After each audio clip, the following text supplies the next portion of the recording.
Monsieur Rupert Joy, bonjour. Bonjour. Alors, la toute première question qui me vient à l'esprit avec ce grand événement qui est organisé ici à Tanger et qui concerne un peu tout le pourtour méditerranéen, on parle beaucoup des efforts qui sont fournis par les États des deux rives de la Méditerranée, mais également par la société civile, des efforts qui ne sont pas négligeables hein, des deux côtés. Est-ce que vous pensez, vous, en tant que représentant de l'Union européenne dans un pays méditerranéen, que ces efforts sont communs ou en tout cas qu'ils ont une voie commune? Euh, je dirais qu'on est sur la bonne voie. C'est-à-dire, c'est vrai que dans le passé, on a eu tendance à privilégier une approche privilégiatoire au gouvernement. Et c'est surtout les gouvernements qui ont mené ces campagnes concernant la lutte contre le changement climatique. Mais de plus en plus, effectivement, c'est la société civile qui, qui prend l'avant sur ce thème et je pense que c'est extrêmement important. Et ça se voit ici au Maroc actuellement. Une des choses qui est le plus encourageante au Maroc actuellement, c'est le sentiment d'implication du peuple marocain. Par exemple, cette campagne sur le zéro plastique, zéro mica, voilà, qui me donne beaucoup d'espoir pour ce pays parce que je pense que les gens ont compris les enjeux. Et c'est juste un exemple, mais je pense que c'est très important. En ce qui concerne l'Union européenne, nous avons bien évidemment un grand appui au gouvernement pour l'organisation de la COP22. Il s'agit de 7 millions d'euros pour aider le gouvernement à organiser la meilleure conférence dans l'histoire, j'espère, des conférences sur le changement climatique. Mais en même temps, nous travaillons sur beaucoup de différents programmes avec la société civile. Et je vous donne un exemple. Nous avons un très beau programme qui s'appelle SUDEP Sud, qui est un programme régional avec 6 pays du bassin méditerranéen. Le Liban, la Jordanie, le Maroc, la Tunisie, l'Égypte, je pense, j'oublie tous les pays. Mais ici au Maroc, c'est un projet qui concerne les villes de Chefchaouen et Kenitra. Et là, à travers ce programme, nous travaillons avec la municipalité de la ville de Chefchaouen, par exemple, pour aider la ville à assurer sa transition énergétique. Et c'est un programme qui marche extrêmement bien, surtout grâce à l'engagement du maire Mohamed Safiani, qui est quelqu'un de très engagé, mais également à l'assistance technique de l'Union européenne. Et l'argent qui est engagé, c'est à peu près 1 million d'euros. Et ça va faire, je pense, un grand changement sur le terrain. Là. Par exemple, ils ont mis en œuvre un écocentre qui a l'objectif de expliquer de façon relativement simple aux citoyens comment faire des économies énergétiques. Et surtout, c'est un exercice de banalisation. Mais il y a plusieurs autres choses qu'ils font, les systèmes d'éclairage pour les rues, Justement, là, on parle de financement. Au-delà du financement, est-ce qu'il y a un accompagnement, notamment technologique, de par ces programmes que vous venez de citer, mais de par d'autres programmes qui concernent encore une fois d'autres aspects, que ce soit pour la gestion de l'eau, pour la gestion des déchets. Est-ce qu'il y a d'autres programmes européens, en tout cas, qui sont mis en œuvre et dans cette mouvance hein, de la COP et de l'accord de Paris? Écoutez, nous sommes déjà extrêmement impliqués dans beaucoup de différents aspects de soutien à l'environnement, à l'économie verte, lutte contre le changement climatique, depuis des années déjà. Par exemple, en ce qui concerne le programme Nour à Ouarzazate, entre 60 et 70% des financements pour ce programme viennent de l'Europe. L'Union européenne, la Banque européenne d'investissement, la France, l'Allemagne, etc.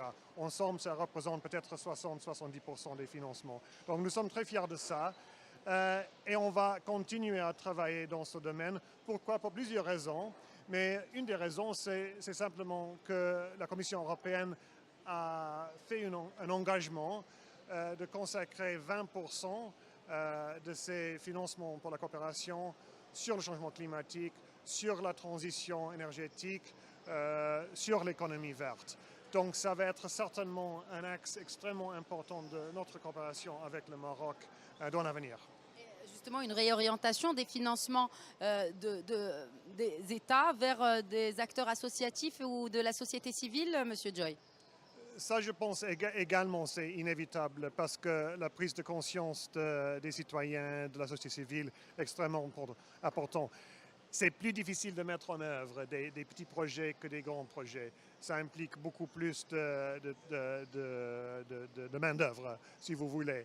Mais je pense que c'est important en termes d'implication, d'appropriation des gens. Donc effectivement, je pense que ça va être de plus en plus important.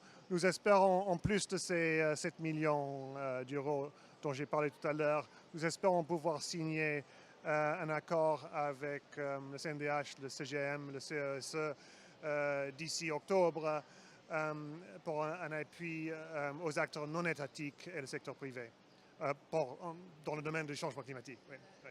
Certainement. Pour conclure, on parle de changement climatique et on parle également d'une autre urgence actuellement, celle de la migration. Il y a certainement urgence. Pourquoi finalement on ne parle pas beaucoup de cet aspect-là de ce qui fait que ce problème de migration vient également des changements climatiques et des fois des effets de changement climatique sur des pays dits vulnérables. Non, mais je pense que c'est clair. Et il y a un discours tout à l'heure ce matin qui disait ça. Le conflit de Darfour, c'est bien connu. Un des facteurs principaux de ce conflit était le changement climatique. Et malheureusement, je pense que le changement climatique va être de plus en plus un élément poussant la migration irrégulière. Et il faut vivre avec. Hein.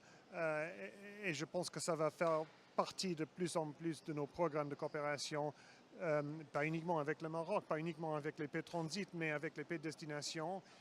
Il va falloir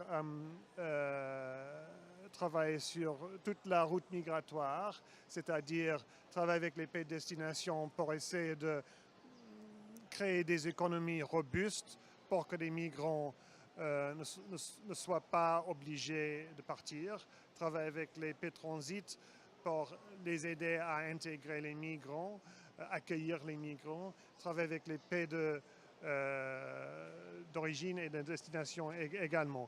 Donc, il y a beaucoup de travail à faire dans ce sens et le lien avec le changement climatique, je pense, est déjà très clair.